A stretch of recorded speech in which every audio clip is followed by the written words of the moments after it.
Bienvenidos a un viaje por los rincones más soleados y polvorientos de nuestra imaginación. Hoy les contaré una historia que huele a río, a mango verde y a travesuras inolvidables. Prepárense para conocer a un muchacho que convirtió un pequeño pueblo en el escenario de las más grandes aventuras, en el corazón de San Bartolo de los Manglares, un lugar donde el río canta más fuerte que la radio y los gallos compiten con los motores al amanecer. Vivía Tomás del Río. Si tuvieran que imaginarlo, piensen en un chico con el pelo siempre revuelto, una sonrisa pícara y el alma tan inquieta que parecía tener resortes en los pies. Su tía Petre, una mujer de carácter más firme que una tapa de olla de hierro, lo criaba sola, y siempre decía que Tomás tenía el demonio metido en los pies.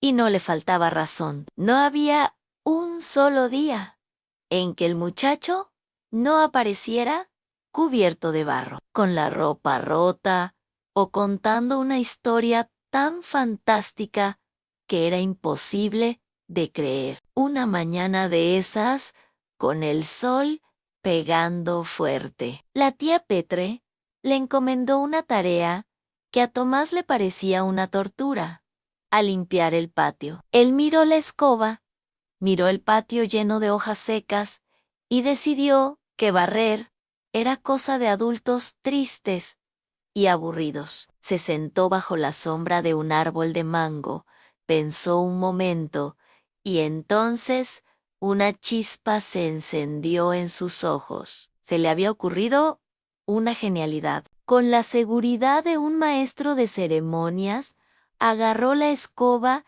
y empezó a proclamar a los cuatro vientos que no era una simple escoba.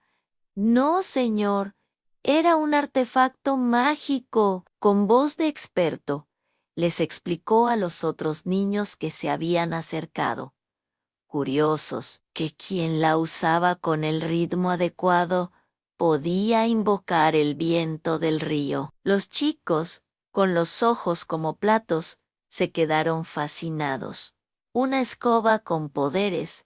Querían probarla. Pronto, comenzaron a hacerle ofertas. Un pedacito de pan por aquí, unas canicas de vidrio por allá, y hasta un trompo perfectamente equilibrado, todo a cambio de tener un turno mágico con la escoba encantada. En menos de una hora, la escena era digna de un cuadro. Tomás, recostado cómodamente bajo la sombra, con los bolsillos llenos de tesoros infantiles, mientras sus amigos barrían el patio con una concentración y una alegría que ni la tía Petra habría conseguido. El patio quedó impecable, y Tomás sonreía como un verdadero artista del engaño. Esa era su esencia: transformar lo mundano en una aventura épica. Pero la vida en San Bartolo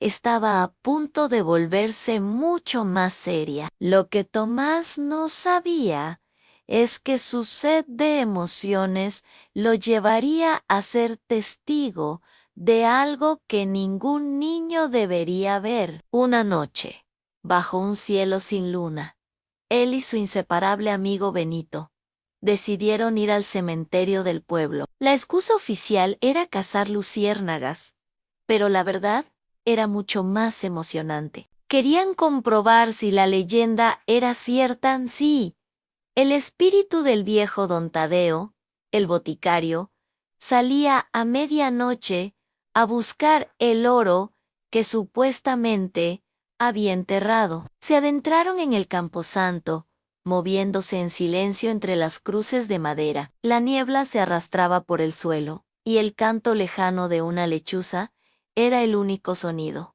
Hasta que escucharon voces. Escondidos detrás de un mausoleo, vieron a tres hombres cavando cerca de una tumba. Uno de ellos era inconfundible: el Moro, el tipo más temido de San Bartolo.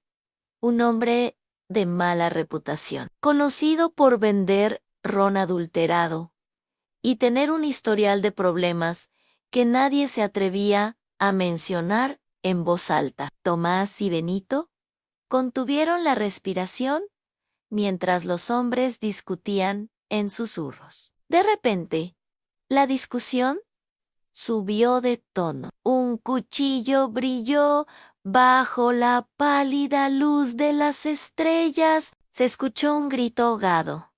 Y luego un silencio pesado, absoluto.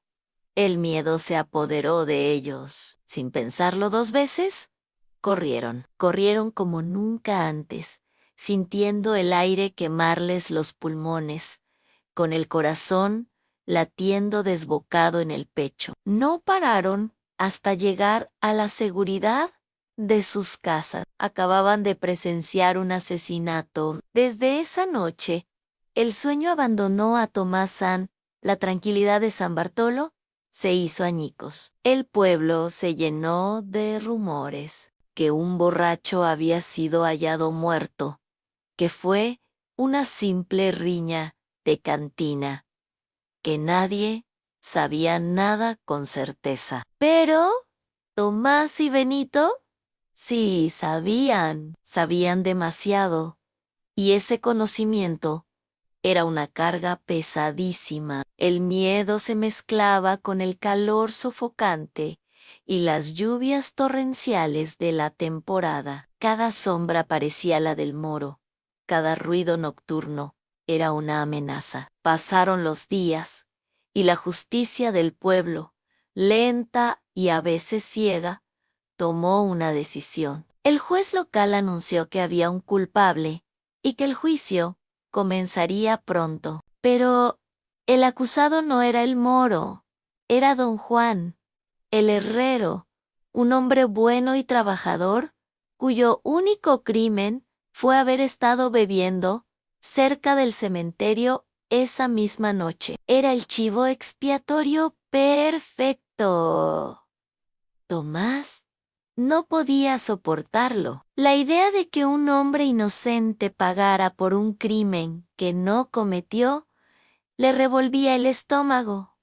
Luchó contra su miedo durante días. Su instinto le gritaba que se escondiera, que se callara, que olvidara lo que vio, pero su conciencia, esa vocecita que su tía Petra tanto se esforzaba en cultivar, le decía que debía hacer lo correcto, sin importar el peligro. Y así, el último día del juicio, cuando todo parecía perdido para don Juan, la puerta del juzgado se abrió. Todos se giraron para ver a Tomás del Río, pequeño, con el pelo revuelto, pero con una determinación férrea en la mirada. Se acercó al estrado, y con la voz temblorosa al principio, pero ganando fuerza con cada palabra, contó la verdad. Contó lo que vio esa noche en el cementerio, entre la niebla y el miedo. Y entonces levantó su brazo y señaló directamente al fondo de la sala. Señaló al morón. El silencio en el juzgado fue total. Por un segundo, nadie se movió. Luego, el moro, con el rostro descompuesto por la furia y el pánico, reaccionó, saltó de su asiento y, como alma que lleva el diablo, se lanzó por la ventana más cercana y desapareció, huyendo de la justicia que por fin lo había alcanzado. El pueblo entero habló de la hazaña de Tomás durante semanas. Valiente como pocos, decía el alcalde, con orgullo. Loco como una cabra, respondía su tía Petra, pero lo hacía mientras lo abrazaba con fuerza, con lágrimas de alivio y orgullo rodando por sus mejillas. Tomás se había convertido en un héroe, pero el espíritu de un aventurero nunca descansa. La tranquilidad no era para él. Poco después de toda la conmoción, Tomás desapareció por unos días. El pueblo, ya acostumbrado a sus escapadas, se preocupó un poco, pero sabían que volverían. Y así fue. Regresó junto a Benito, con los bolsillos llenos de mangos verdes, la cara quemada por el sol y una historia nueva, más increíble que todas las anteriores. Contaron que habían viajado río arriba, remando en una pequeña balsa que construyeron ellos mismos. Dijeron que habían encontrado una cueva escondida detrás de una cascada y que, en su interior, hallaron un viejo cofre de madera. Dentro del cofre, aseguraban, había monedas antiguas y un crucifijo oxidado por el tiempo.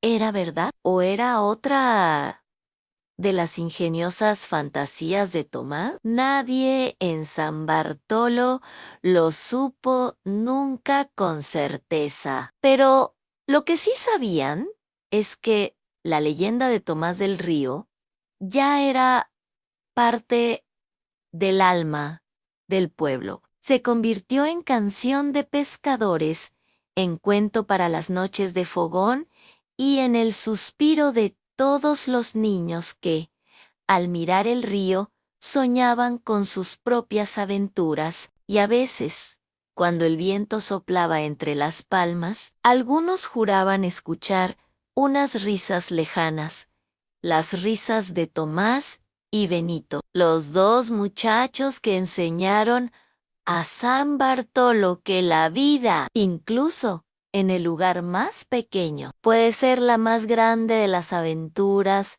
si uno se atreve a vivirla sin miedo y sin aburrimiento. Gracias por acompañarnos en esta increíble historia. Si te ha gustado, no olvides darle a me gusta, suscribirte a nuestro canal y activar la campanita para no perderte ninguna de nuestras próximas aventuras. Nos vemos en el próximo video.